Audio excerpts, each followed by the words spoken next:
I was 34 years old, a widowed mother living in Portland, Oregon, juggling 2 jobs and raising my 8-year-old daughter, Lily.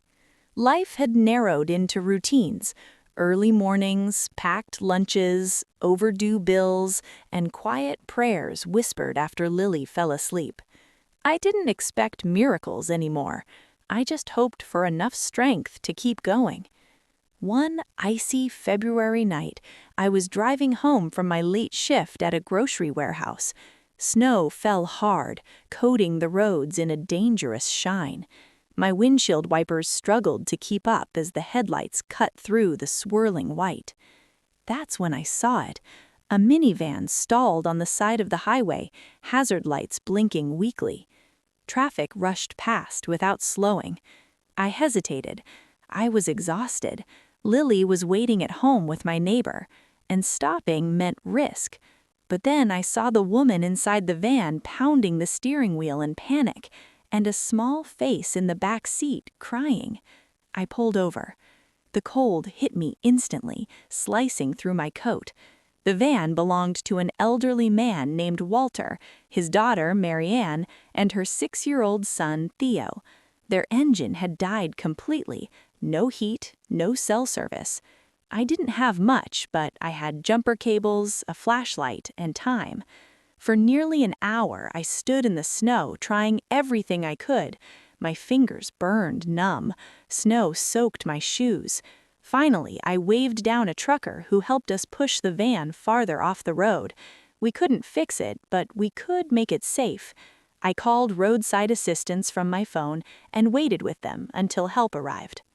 Before I left, Lily's voice echoed in my mind, the way she always tucked notes into my pockets before work.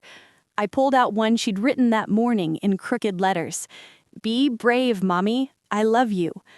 I handed it to Theo. "Keep this," I told him. "It helps when things feel scary." Marianne cried. Walter shook my hand with tears in his eyes. They offered money. I refused. I gave only my first name. "Emily," I said. "Just promise you'll help someone else someday." Then I drove away, cold, tired, and certain it was nothing more than a decent thing done on a hard night. 2 weeks later, my manager called me into his office. I thought I was in trouble. Instead, a woman in a tailored coat stood up and smiled. "My name is Marianne Lawson," she said. "You helped my family during the snowstorm." She explained that her father was a retired engineer who had recently sold a company he founded decades earlier. They'd been driving to settle paperwork when the van broke down.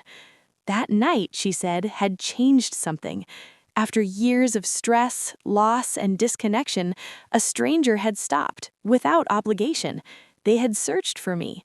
What followed didn't feel real.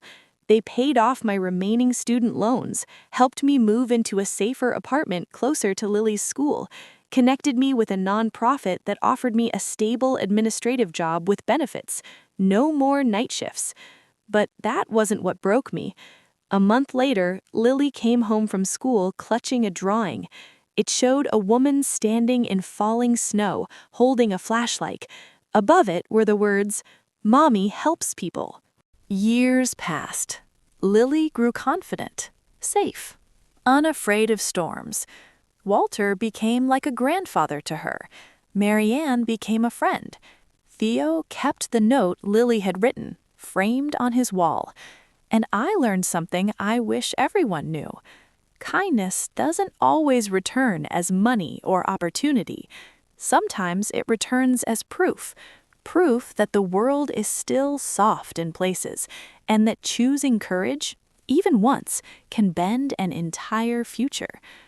I didn't save a life that night, but I stopped, and sometimes stopping is enough to change everything.